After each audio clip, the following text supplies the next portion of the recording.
mulanya aja sebenarnya udah berbahaya juga ya dok ya. Ya. Oke, dari Mams Dita, riwayat keguguran 2 kali. Kalau hamil lagi solusinya apa ya dok biar hamil selanjutnya normal? Oke, jadi kalau riwayat keguguran 2 kali itu sudah memenuhi definisi untuk keguguran berulang. Oke. Nah, artinya pada saat hamil yang ketiga ini harus lebih hati-hati. Nah, kontrol hamilnya baiknya langsung ke dokter kandungan karena ada beberapa terapi yang akan kita berikan, baik mungkin dari progesteron yang kita berikan, atau pengencer darah kita berikan, atau prednison bisa kita berikan juga. Nah, hal-hal tersebut yang bisa memberikan ada dokter kandungan, dan itu akan dipantau terus-menerus karena ibaratnya sudah 2 kali keguguran berulang, kita nyebutnya anak mahal dalam tanda kutip. Anak mahal ya sebutannya dok ya. Ya, Oke, jadi memang kondisinya juga sudah nggak bisa dibidan lagi, tapi harus ke dokter spesialis kandungan langsung ya. yap. Oke, selanjutnya nih dok, dari Mams Winda, dok mau tanya apakah gigi yang berlubang salah satu penyebab risiko keguguran? Oke, halo Mama Sunda.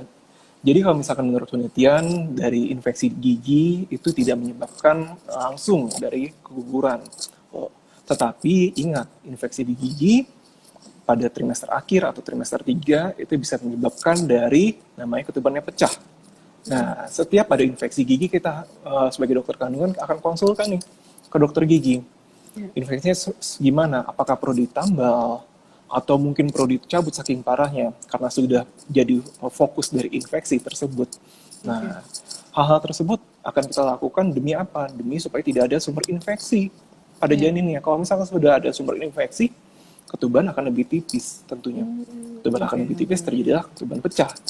Nah, kalau misalkan ketuban pecah sebelum cukup bulan, yaitu 37 minggu minimal, nah itu kan ada resiko tuh buat bayinya prematur. Gitu. Iya, itu jadi sebenarnya tidak langsung ke masalah giginya, tapi bisa jadi infeksinya itu ya dok ya. Yes, betul. Iya, oke. Selanjutnya pertanyaannya dari Mams Dira. Dok mau tanya, saya hamil 17 minggu, waktu 13 minggu kemarin USG hasilnya normal, tapi ada kista 5,16 cm. Apakah itu bisa menyebabkan keguguran? Karena sebenarnya saya juga ada riwayat keguguran. Nah, ini gimana nih dok? Oke, jadi kista itu adanya di luar kandungan. Kalau menyebabkan keguguran langsung, tentu saja tidak. Tetapi bisa diingat, kista lebih dari 4 cm pada saat kehamilan, ada risiko untuk terjadinya putaran atau torsi. Nah, putaran di perut tersebut, jadi kista kan bulat ya ibaratnya. Nah, kalau misalkan terjadi terpuntir atau putaran tersebut, nah itu nyeri sekali Mbak Ira. Nah, kalau misalkan udah terjadi hal seperti itu, nyeri banget, nah alasannya adalah operasi. Makanya kalau misalkan pada saat sudah ada kista, harus lebih hati-hati, kontrol lebih teratur ke dokter kandungannya, nanti akan diedukasi bagaimana supaya mencegah nih si kistanya jangan sampai terpuntir. Gitu. Itu dia yang bisa jadi komplikasi kehamilan, bisa dibilang kayak gitu nggak sih dok? Ya, betul. Kalau misalkan buat keguguran sih enggak ya. Oke. Selanjutnya dari Mams Winda.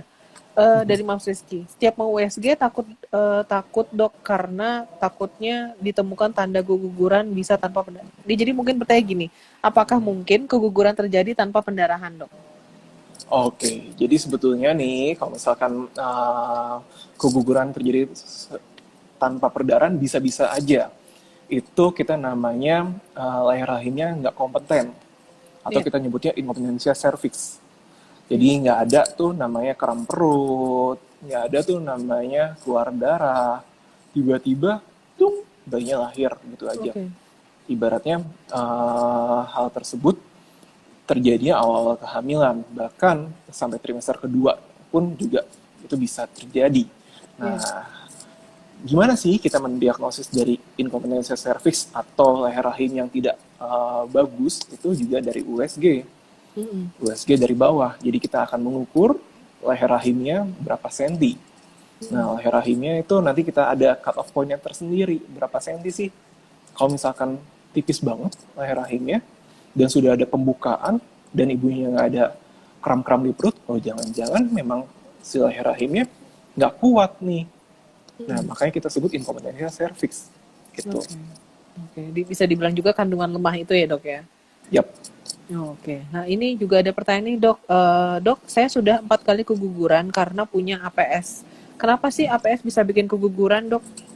Oke, sebetulnya panjang nih, mungkin bisa kita bahas berikutnya lagi. Mm. Sebetulnya sih kalau misalkan APS, nah MAMS, saya akan bahas dulu tentang APS. APS itu antiphospholipid syndrome. Adalah salah satu penyebab dari keguguran berulang. Angka kejadiannya berapa sih? Sebetulnya adalah dari keguguran berulang tersebut APS ada 25, bisa sampai 25% bahkan. Nah, Oke. tetapi APS itu harus kita cek lebih lanjut nih. Ada pemeriksaan laboratorium karena ini suatu kelainan autoimun. Jadi ada tanda-tanda klinisnya, keguguran pada saat usia berapa. Nah, terus juga harus ada didukung dengan pemeriksaan laboratorium. Ya. Nah, pemeriksaan laboratorium itu yang menunjukkan adanya kelainan autoimun, Mams. Nah, gitu. Oke. Nah, kenapa Jadi, bisa menyebabkan keguguran? Karena autoimunnya tersendiri, ibaratnya ada semacam kekentalan darah lah kalau misalkan bahasa awamnya.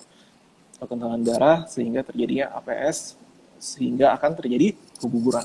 Gitu. Makanya kalau misalkan ada APS, kita tata laksananya adalah dengan pengenceran darah. Oke, total saya itu. Jadi memang salah satu faktornya tadi adalah tadi yang tadi sudah dokter sebutkan ya, ada gangguan autoimun itu ya dok ya. Yap, betul. Dan APS adalah salah satunya. Oke, selanjutnya dari Mams Yuni, riwayat janin meninggal di dalam kandungan lalu dikuret. Yang dikuret cuma plasentanya karena janin dan ari-ari berhasil dikeluarkan sendiri dengan cara ngeden. Kira-kira saya bisa hamil lagi nggak ya dok karena punya riwayat kuret? Oke, kalau pertanyaannya bisa hamil lagi atau enggak, ya selama sel telurnya bagus, sel spermanya bagus, rahimnya oke, ya insya Allah bisa hamil-hamil aja, nggak masalah. Apalagi sudah pernah hamil nih, berarti insya Allah dari sel telur sama sel spermanya kan juga bagus. Iya. Oke. Tetap semangat ya. Tetap semangat dan juga mungkin ayahnya juga ikutan ada kontribusinya nih, nggak cuma para mamsnya aja ya dok ya. Yap.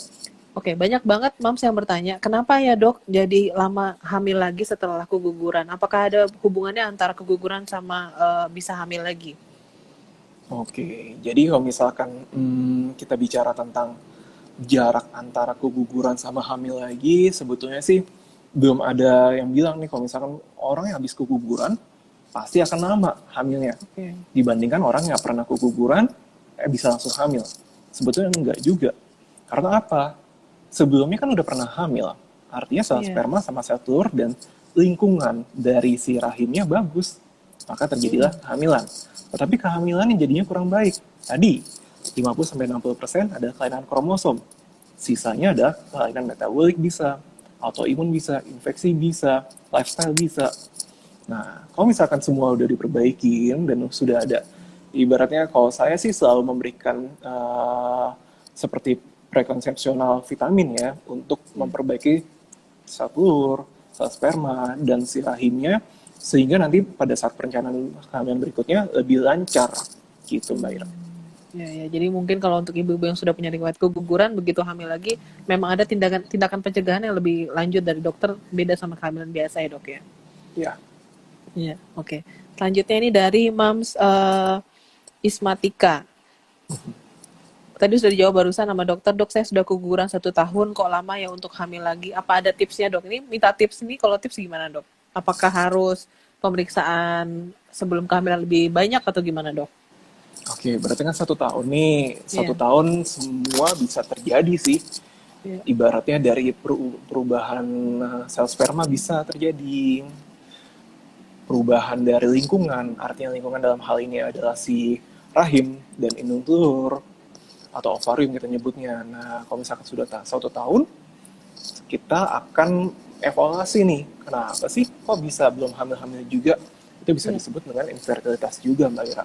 Nah, kalau misalkan sudah 1 tahun, cut off point-nya belum punya anak lagi, nah itu harusnya di work up. Kita akan evaluasi lagi. Faktor dari ibunya gimana? Faktor dari mamsnya kenapa? Faktor dari dads-nya kenapa? Jangan-jangan dalam waktu 1 tahun tersebut ada efek radiasi misalkan dads-nya, sehingga gangguan sperma tentunya. Nah, jangan-jangan dalam 1 tahun tersebut pola mensnya jadi berubah, atau jadi nyeri bahkan mensnya, karena muncul kista misalkan, terus perdarahan bisa banyak, bisa aja muncul miom atau polip juga. Nah, hal-hal tersebut dalam 1 tahun bisa aja terjadi. Saran saya, kalau misalkan udah 1 tahun, belum hamil lagi, periksakan. Misalkan ya dok, ya jangan mungkin memang bisa hamil lagi, tapi mungkin juga perlu intervensi dokter ya dok, biar ketahuan masalahnya apa ya. Ya, betul. Oke.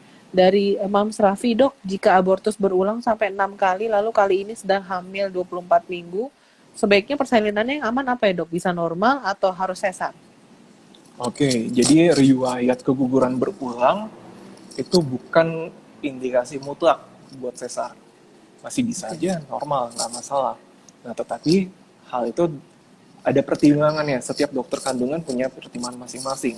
Tapi sekali lagi saya katakan, sudah 6 kali keguguran, saat ini hamil, nanti insya Allah sampai cukup bulan, itu bukan suatu indikasi mutlak buat lahiran di sesar. Nah, tetapi sekali lagi, nanti pada saat udah akhir-akhir kehamilan, ada pertimbangan lain, mungkin bayinya jadi lintang, bayinya jadinya nyungsang juga, atau area-area mungkin di bawah. Nah, hal tersebut mungkin jadi indikasi mutlak bahkan buat sesar.